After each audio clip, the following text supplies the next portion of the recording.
자, 오늘 오전에 이제 설교 준비를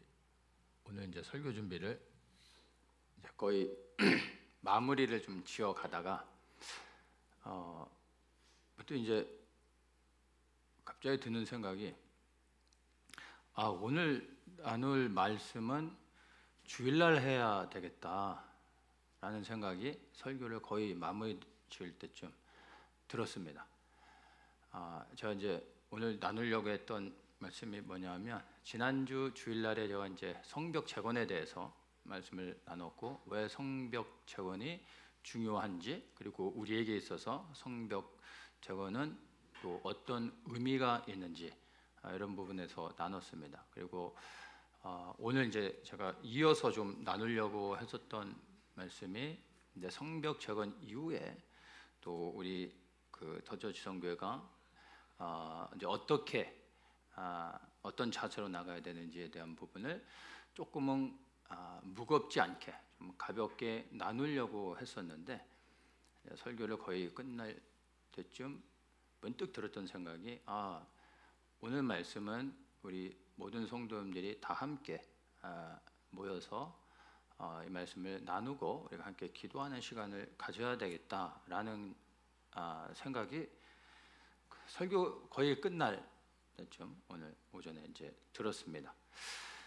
어떨 때 이제 설교에 집중하다 보면 설교 내용에만 이제 집중하다 보니까 이 설교를 적절하게 언제 해야 되는지에 대해서는 미처 생각을 못할 때가 있습니다. 그래서 이 말씀은 꼭 주일에 우리 모든 성도님들이 다 같이 함께 모였을 때 나눠야 되겠다라는 생각이 들어서 그는 이제 주일날 하기로 보류를 하고, 이제 오후에는 뭐 교회에서 이렇게 저렇게 또 여러 가지 분주한 일들로, 일찍 오셔서 준비하시는 분들은 아시겠지만, 하루 종일 정신없이 이렇게 또 여러 가지 일들로 분주하다가 오늘 이 자리에 섰습니다.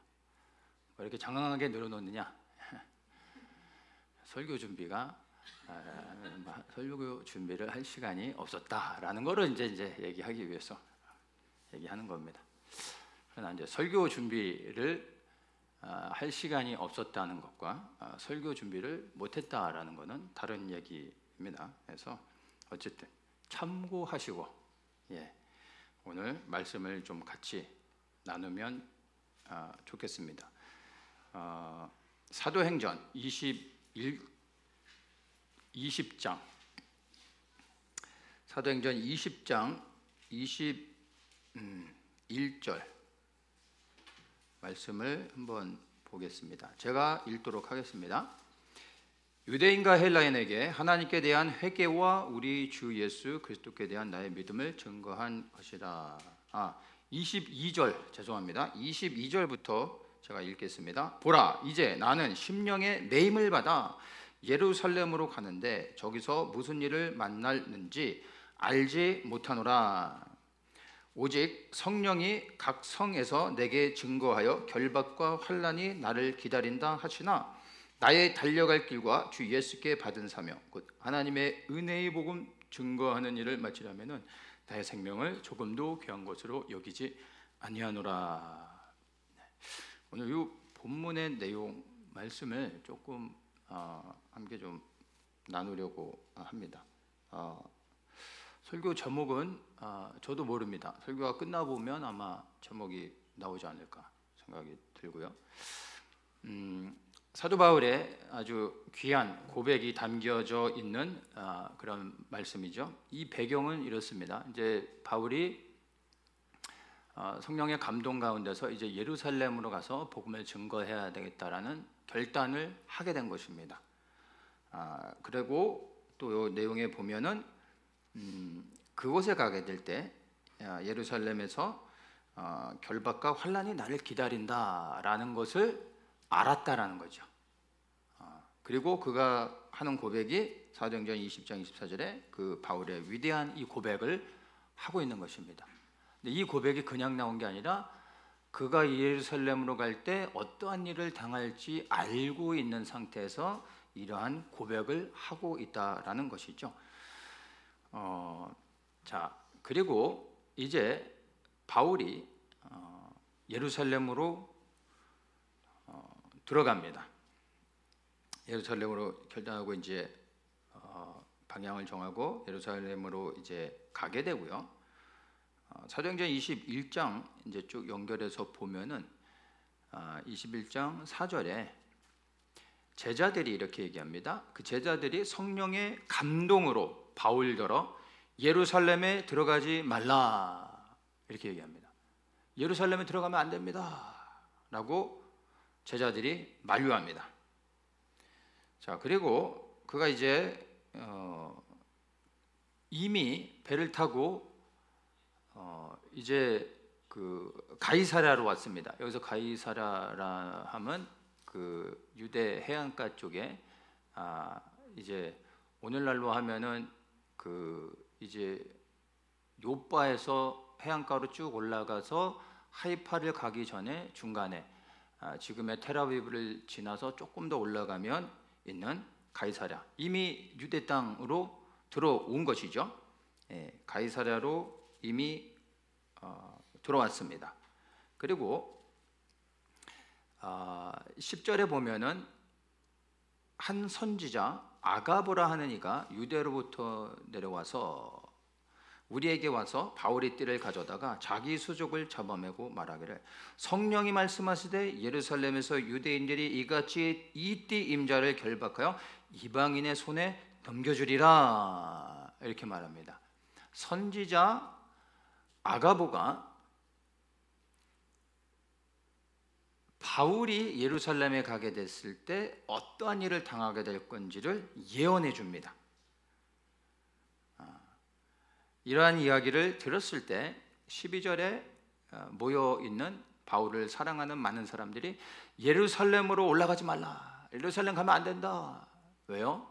선지자의 예언을 통해 들어봤더니 그곳에 가면은 결박 당한다, 붙잡히게 된다, 그리고 이제 환란을 당하게 된다. 그럼 뭐 어떤 일을 당할지 모르니까 가지 말라 이야기하는 겁니다.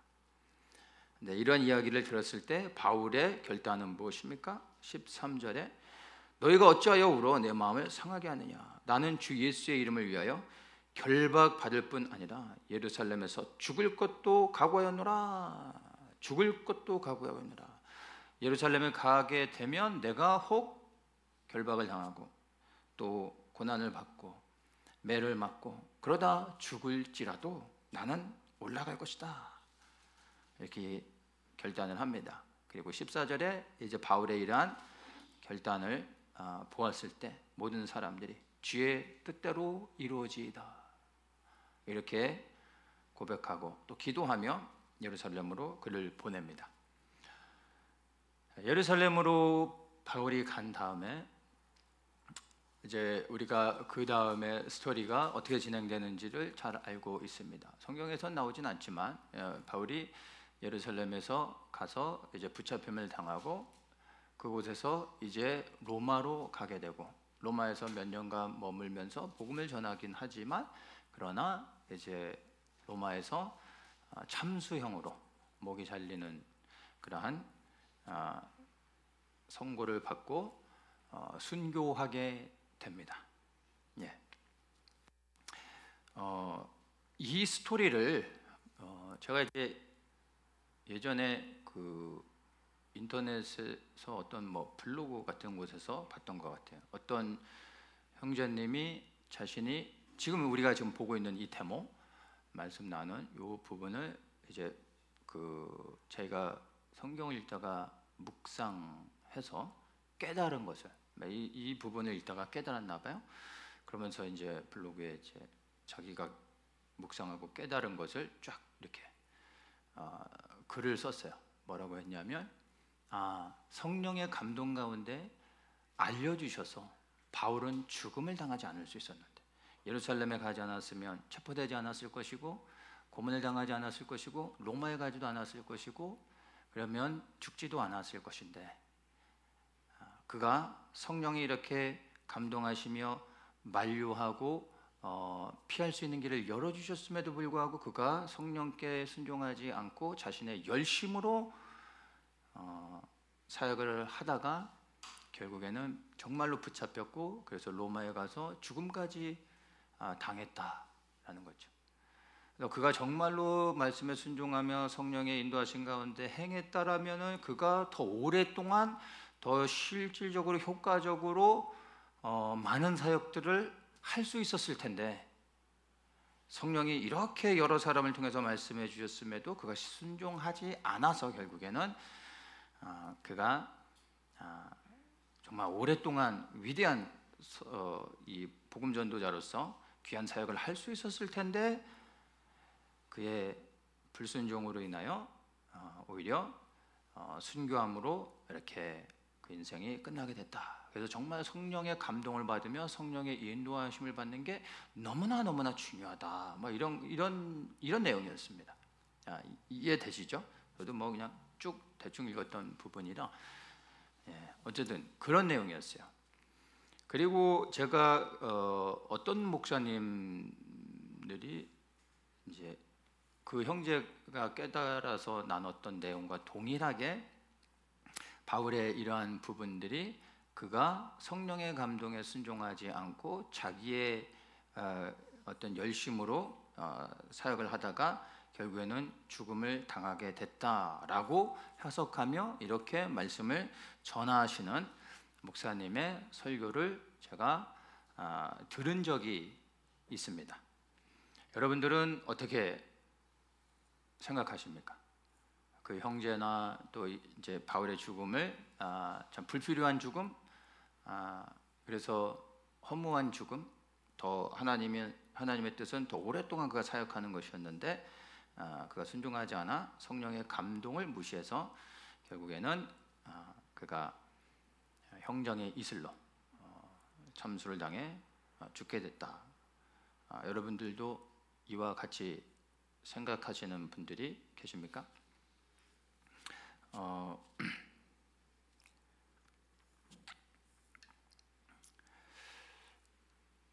이제 이 부분에 대해서 여러분이 어떤 생각을 갖고 있는지 모르겠지만 제가 이 말씀들을 이제 하나하나 좀 이 부분을 좀 풀어서 설명을 좀 해보도록 하겠습니다. 자, 먼저 아가보라는 선지자가 바울에 대하여 예언했던 것을 우리가 자세히 한 번 더 살펴보도록 하겠습니다. 21장 11절에 보면 예루살렘에서 유대인들이 이같이 이띠 임자를 결박하여 이방인의 손에 넘겨주리라 예언한 거죠. 성령의 감동 가운데 아가보가 바울이 예루살렘으로 가면은 이렇게 이가 결박을 당하여 로마 군인들에게 붙잡혀갈 것이다 라고 예언을 했습니다. 이 예언을 들은 바울을 사랑하는 이제 많은 성도들이 예루살렘으로 가지 말라라고 말한 겁니다. 맞죠? 그러면 정리를 좀 한번 해보겠습니다. 아가보라는 선지자에게 주신 성령의 감동은 무엇이었습니까? 예루살렘으로 가면은 결박을 당하니까 위험하니 가지 말아라가 성령의 감동이었습니까?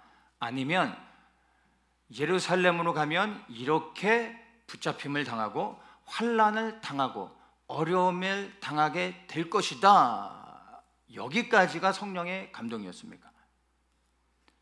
우리가 읽는 그대로 이해하시고 받아들이면 되는 겁니다.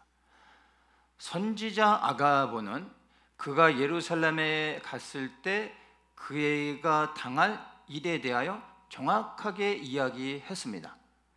성령께서 말씀하시고자 했던 것은 예루살렘에 가면은 위험하니까, 그래서 잡히게 되고 죽을 수도 있으니까 가지 마라가 아니라 거기에 가면 이렇게 되어질 것이다 가 성령의 감동이었다는 겁니다. 그런데 사람들은 그렇게 되니까 가지 말아라 라고 붙인 것이 사람들의 감동이었던 겁니다. 덧붙인 것이죠. 우리가 때로는 성령의 감동을 받습니다. 성령께서 때로는 우리 각 사람에게도 말씀하십니다. 직접 음성으로도 말씀하시는 경우들이 있겠지만 여러 가지 방법으로 우리 각 사람에게 성령께서 감동하십니다. 그때 우리는 성령의 감동까지만을 정확히 분별해서 그 감동 자체를 내가 깨닫고 그 말씀의 의미를 분별해야 되는데, 많은 경우 성령의 감동과 플러스 나의 감동, 나의 생각, 내가 원하는 것들을 붙여서 이것이 성령의 감동이라고 말하는 경우들, 그것을 붙잡고 그것을 그렇게 내가 원하는 방향으로 해석하는 경향들이 있습니다. 근데 여기에서 분명한 감동은요, 가지 마라가 아닙니다. 가면 이렇게 된다였습니다. 맞습니까? 성령의 뜻은 무엇이었냐면, 가면 붙잡히니까 가지 마라가 아니라 너가 가게 되면 이렇게 붙잡히게 될 것이다 라는 걸 그냥 알려준 것뿐입니다. 그러니까 가지 마라가 아니라 너가 가면 이렇게 되어질 것이다. 왜 알려주실까요? 알고 있으라는 거죠. 준비하라는 겁니다. 그럼에도 불구하고 가야 된다라는 것을 말씀하시는 겁니다. 자, 그러면 제자들에 대한 이야기도 보겠습니다. 그 21장 4절에 제자들이 성령의 감동으로 바울대로 예루살렘에 들어가지 말라. 제자들이 받은 성령의 감동이 구체적으로 무엇인지는 기록되지 않았습니다. 그러면 여기서 제자들이 받은 감동이 무엇인지 아가보 선지자가 받은 감동을 통해 정확하게 말할 수 있습니다. 한 성령 안에서 동일한 응답을 받기 마련입니다. 우리의 성령님은 어디에도 계시고 동시에 모든 사람 안에 들어가 역사하실 수 있으시지만, 그러나 한 성령께서는 항상 하나의 대답을 우리 각 사람에게 하십니다. 제게는 이런 감동을 주셨는데 또 다른 사람에게는 다른 감동을 주는 게 아닙니다. 예를 들어서 남녀가 결혼을 하려고 하는데 주님께 기도를 합니다.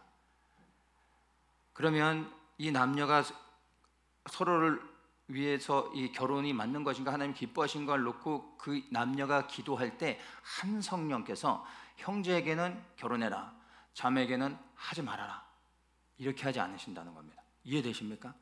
한 성령이 두 사람에게 동일한 응답을 주시기 마련인 겁니다. 그러면 이 상황 가운데서 아가보 선지자에게 말씀하신 성령께서 예루살렘에 가면 어떤 일을 당할 것이다 라고 말씀하신 그 성령님이 제자들에게는 바울이 거기 가면 붙잡힌다, 그러니 가지 말도록 해라 라고 하셨을까요?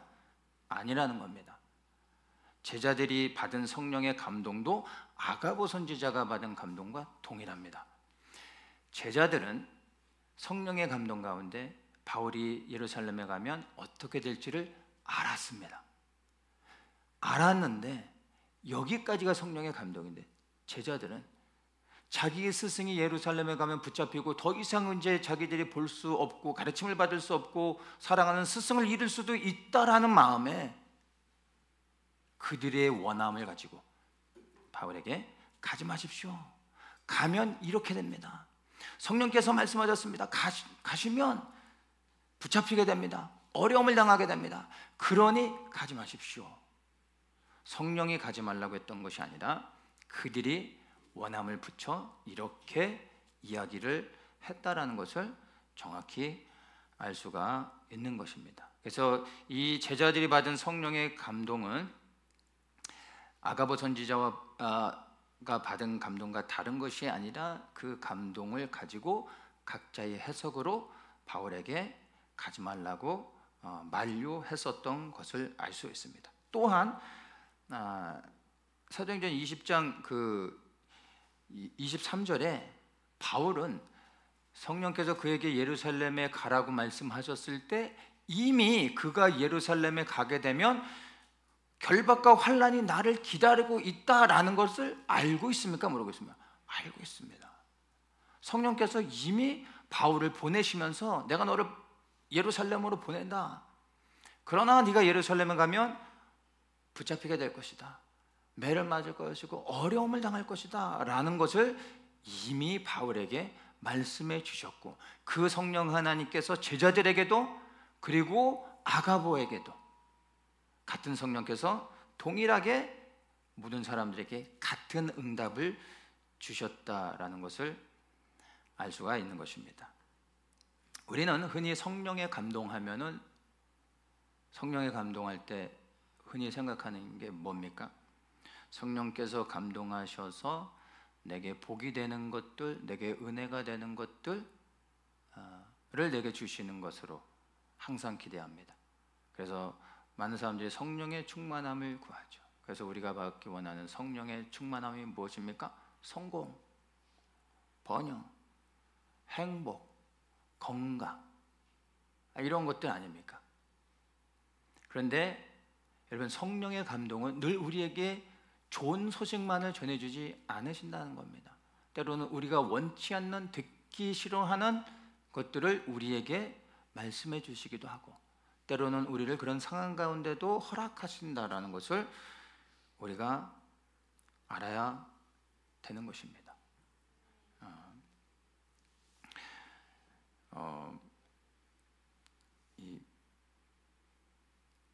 제가 이제 설교를 준비할 때 이제 성령께서 어떤 부분에 대해서 깨닫게 해주시는 게 있습니다.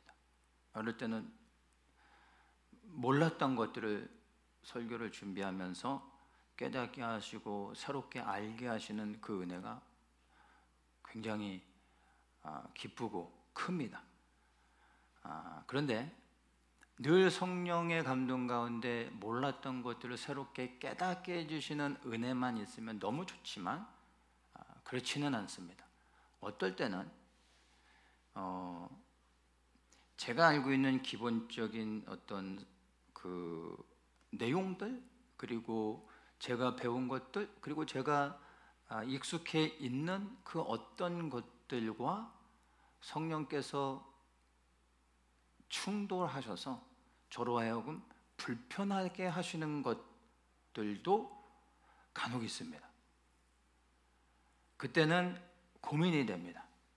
나는 이렇게 전하면 좋겠는데, 이것은 나에게 적응돼 있고 이미 나에게 훈련돼 있고 이미 나에게 많이 익숙한 부분이기 때문에 이것은 이렇게 해석해서 이렇게 전하면 너무나 좋은데, 그리고 또 쉬운데, 어떨 때는 전혀 제 생각과 다른, 그리고 제가 동의하지 않는, 그리고 뭔가 좀 불편한 것들을 성령께서 제게 충돌하실 때가 있습니다.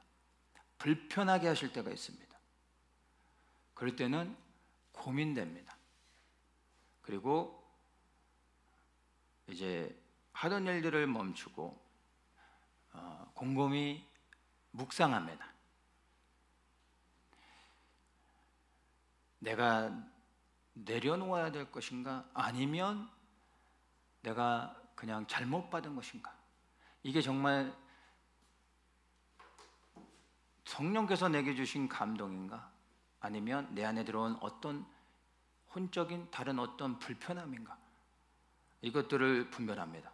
그리고 정말 나는 불편하지만 그러나 이것이 주님이 내게 말씀하시는 거라면 내가 동의가 좀 안 되고 뭔가 좀 불편하더라도 순종하려고 노력합니다. 이게 이제 설교자로서 말씀을 준비하고 또 기도하고 이럴 때 제가 알고 있었던 내용과 제게 익숙해져 있는 것들의 범주를 벗어나 주님께서 때로는 충돌하게 하실 때 늘 제가 주님 앞에 반응하려고 하는 태도입니다. 근데 성도들도 동일합니다. 제가 여러분들에게 이제 말씀을 전할 때 성도로서 가져야 될 첫 번째 태도는요, 제가 전하는 메시지 가운데서 그 전하는 메시지가 여러분들이 지금까지 들어왔던 것들, 그리고 익숙해 있는 것들, 그리고 내가 기대했던 것들과 다를 때, 충돌하게 될 때 불편해집니다. 그럴 때 성도들의 올바른 첫 번째 반응이 뭐냐면, 내 생각을 내려놓고 내가 틀릴 수 있다라는 것, 그리고 정말 저 목사님을 통해서 주시는 이 불편함들, 이것이 정말 주님이 말씀하시는 것이라면 내게 깨닫게 하시고 나의 것을 내려놓고 받아들이고 순종할 수 있는 마음을 주십시오 라고 주님 앞에 겸손하게 기도하는 것입니다. 충돌하는 즉시 튕겨내면서 목사님이 잘못했어, 저건 잘못 알고 있는 거야, 잘못 해석하고 있는 거야 라는 태도를 직접 바로 반응한다면 그것은 잘못된 태도입니다. 제가 전하는 모든 말씀 해석이 100% 옳다라는 게 아닙니다.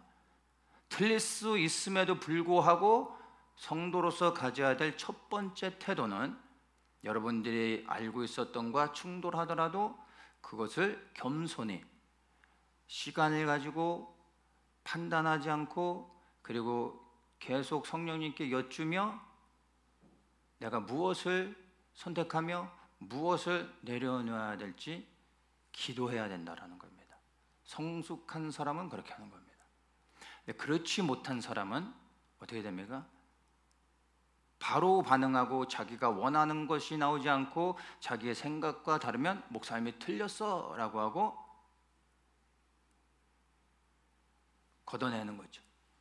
이런 성도들은 결국에는 떠나게 됩니다. 그리고 떠난 사람들도 있습니다.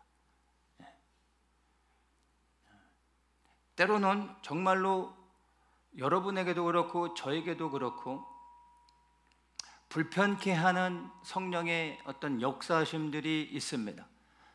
근데 이런 것이 없으면 여러분, 우리는 성장하지 않습니다. 이러한 불편함 자체가 우리를 성장시켜주는 것은 아닙니다. 이러한 불편함을 가지고 내가 주님 앞에 씨름하며 나아가고 내 생각이 틀리고 주님께서 내게 깨닫게 하시는 것이 아닌가 하며 자꾸 나 자신을 주님 앞에 내려놓고 주님께 순종하려고 하는 이런 몸부림이 있는 사람들, 그리하여 진짜로 성령 안에서 나의 것들을 내려놓고 변화를 하는 사람들이 조금씩 성장하는 것입니다.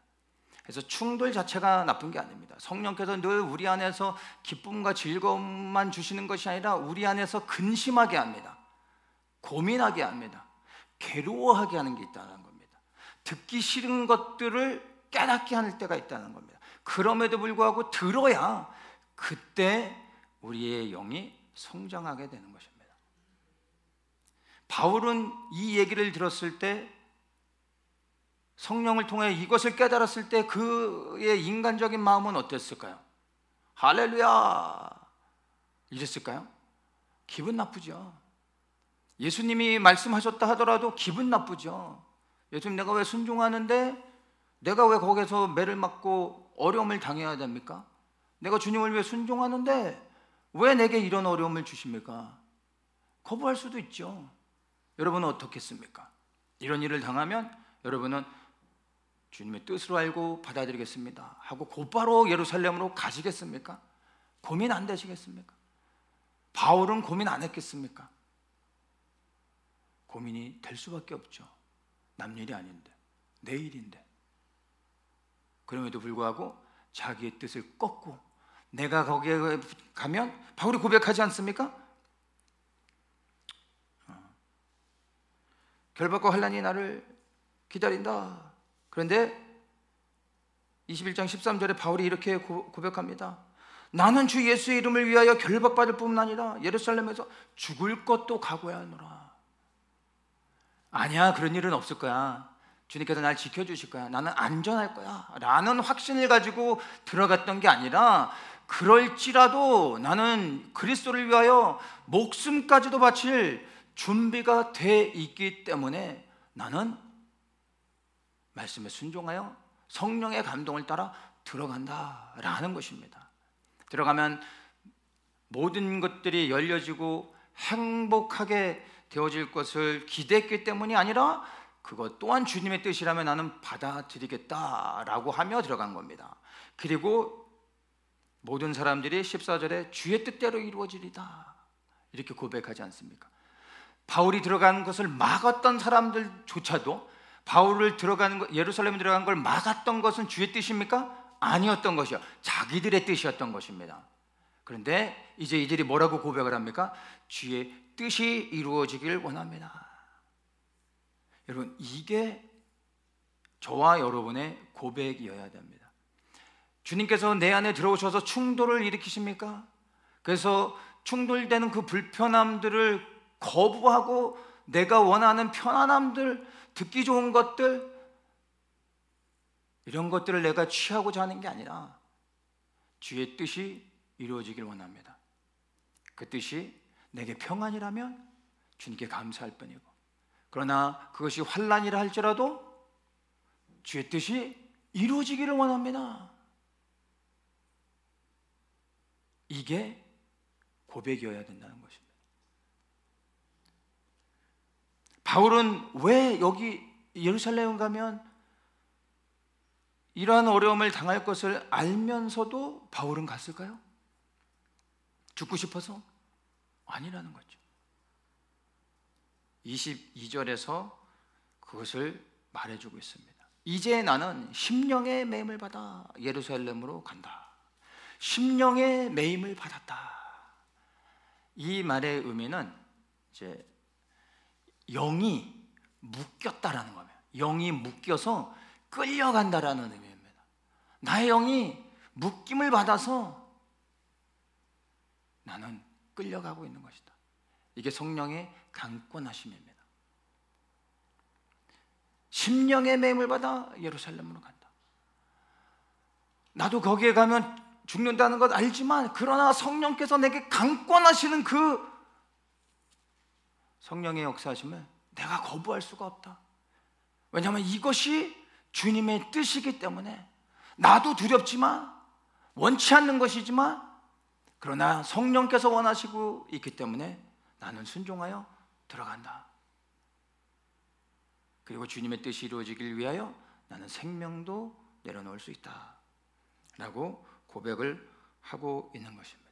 여러분, 여기서 바울이 얘기하는 심령의 매임을 받는 것이 무엇을 의미하는지 압니까? 이게 사명입니다.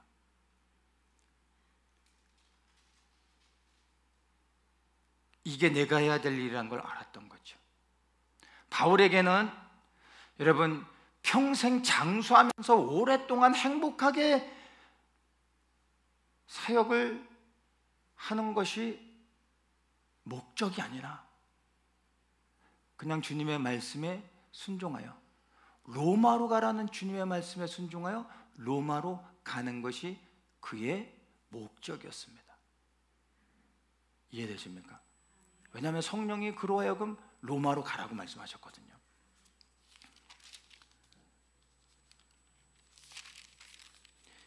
사도행전 23장 11절에 보면은 이제 바울이 예루살렘으로 갔다가 결국엔 붙잡힘을 당합니다. 그리고 이제 로마 군인들에게 끌려가서 감옥에 들어가게 됩니다. 그 감옥에 있는 상황 가운데서 밤에 성령께서 그에게 찾아오셔서 말씀하십니다. 담대하라. 내가 예루살렘에서 나의 일을 증거한 것 같이 로마에서도 증거하여야 하리라.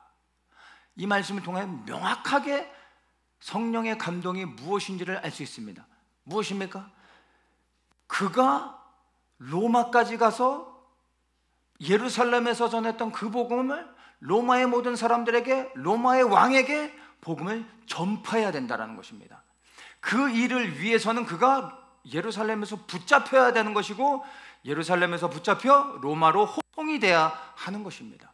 이게 성령의 뜻이었다라는 것입니다. 바울은 이 자신을 향한 주님의 뜻이 무엇인지를 알았기 때문에 그가 원치 않으면 도망갈 수도 있었습니다. 바울은 복음 전하다가 도망다니는데 특출난 사람 아닙니까? 돌에 맞아 죽은 척도 해봤고 죽을 뻔한 고비를 수도 없이 넘기며 도망다니고 피하고 이런 거 너무나 잘하는 사람입니다. 이것도 그가 원치 않으면 도망갈 수 있었습니다. 근데 왜 그가 심령의 매임을 받아 끌려갑니까? 이게 주님의 뜻이라는 것을 알았기 때문에. 원치 않지만, 그러나 주님의 뜻이 이루어지는 것을 그가 기뻐하고 그것이 자신에게 자신의 안전보다 더 중요한 일이기 때문에 그가 이런 결정을 했다라는 것입니다. 심령의 매임을 받았다라는 것은 여러분 사명을 감당한다는 겁니다. 예수를 믿는 많은 사람들 가운데 성령의 충만함을 받고 그리하여 심령의 매임을 받은 사람들이 얼마나 있을까 저는 궁금합니다. 예수님을 믿는 많은 사람들이 있습니다. 그러나 과연 심령의 매임을 받는 사람들은 얼마나 있을까요? 여러분은 예수님을 믿으면서 행복하십니까? 즐거우십니까?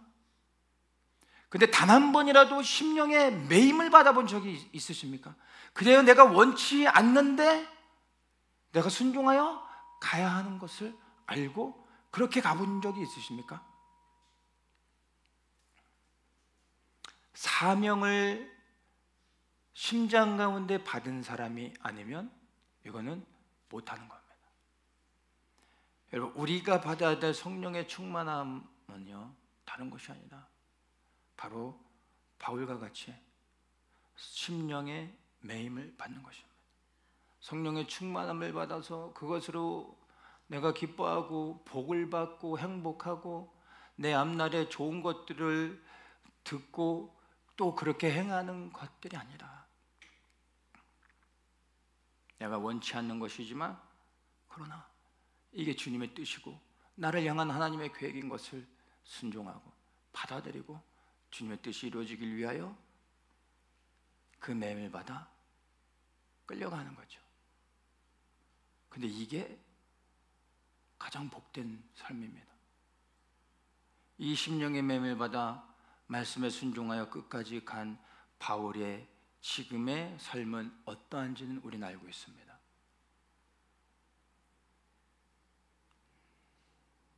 이 심령의 매임을 받아 사명을 감당하는 사람들에게 있어서 가장 중요한 게 뭔지 압니까?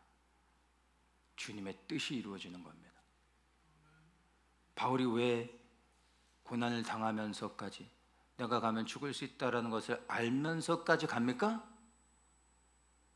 사명을 감당하기 위해서. 그 사명을 감당한다는 게 뭡니까? 주님의 뜻이 이루어지는 겁니다. 주님의 뜻이 이루어지는 것이 나의 안전보다 더 중요하기 때문에 내 생명을 담보로 말씀에 순종하여 가는 겁니다. 주님의 뜻이 무엇입니까? 하나님의 영광, 이 땅에 하나님의 나라가 이루어지고 그리하여 예수 그리스도가 통치하시는 하나님의 나라를 통하여 하나님의 영광이 온 세상의 만물 가운데 회복되어지는 것, 바로 그 일을 위하여 바울은 심령의 매임을 받아 순종하여 자신의 생명을 들여 자신을 붙잡으려고 준비하고 있는 예루살렘으로 갔다라는 것입니다. 여러분, 심령의 매임을 받아라 이렇게 제목을 정하면 되겠네요. 심령의 매임을 받아라. 여러분, 심령의 매임을 받으셔야 됩니다. 그저 내가 원하는 대로 내가 앞장서서 내가 원하는 일을 하고 내 마음대로 하고 성령은 내 뒤에 따라오시면서 뒤치작거리하고 내 원하는 모든 것들을 들어주는 것을 많은 사람들이 원하고 기대하고 믿고 있다는 겁니다. 그런데 그게 아닙니다. 그분이 우리 안에 오셔서 거룩한 부담감을 주셔서 나의 뜻이 아닌 예수님의 뜻이 나의 뜻이 되어지게 하시는 겁니다. 예수님의 뜻이 나의 뜻이 되어지는 순간부터 이제 나의 원함은 내려놓게 됩니다. 그리고 주님의 뜻이 이루어지는 것을 위하여 내 삶을 드리고 순종하여 살아가게 되는 것입니다. 이러한 사람들이, 이렇게 심령의 매임을 받은 사람들이 사명을 감당하며 묵묵히 자신이 해야 될 일을 하는 것입니다. 저는 사랑하는 우리 저처치 모든 성도님들이 성령의 충만함을 통하여 심령의 매임을 받는 한 사람이 되어지길 원합니다. 그리하여 주님의 뜻이 나의 소원이 되어져서 내가 주님을 위하여 삶을 들여 헌신할 때 주님의 뜻이 이루어지고 그것으로 인하여 기뻐하시고 영광을 받으실 주님을 생각하며 묵묵히 내가 가는 그 자리가, 내가 서 있는 이 자리가 혹 고난이요 핍박이요 그리고 외면당하며 인정받지 못하고 어려움이 있다 할지라도 그것이 나를 향한 주님의 뜻이라면 이 자리를 생명들여 지킬 수 있는 그런 마음의 태도가 우리 모든 사랑하는 성도님들에게 있기를 주님의 이름으로 축복합니다. 기도하겠습니다. 좋으신 주님, 이 밤에 우리 한 사람 한 사람에게 성령의 감동 가운데 심령의 매임을 받기를 간절히 원합니다.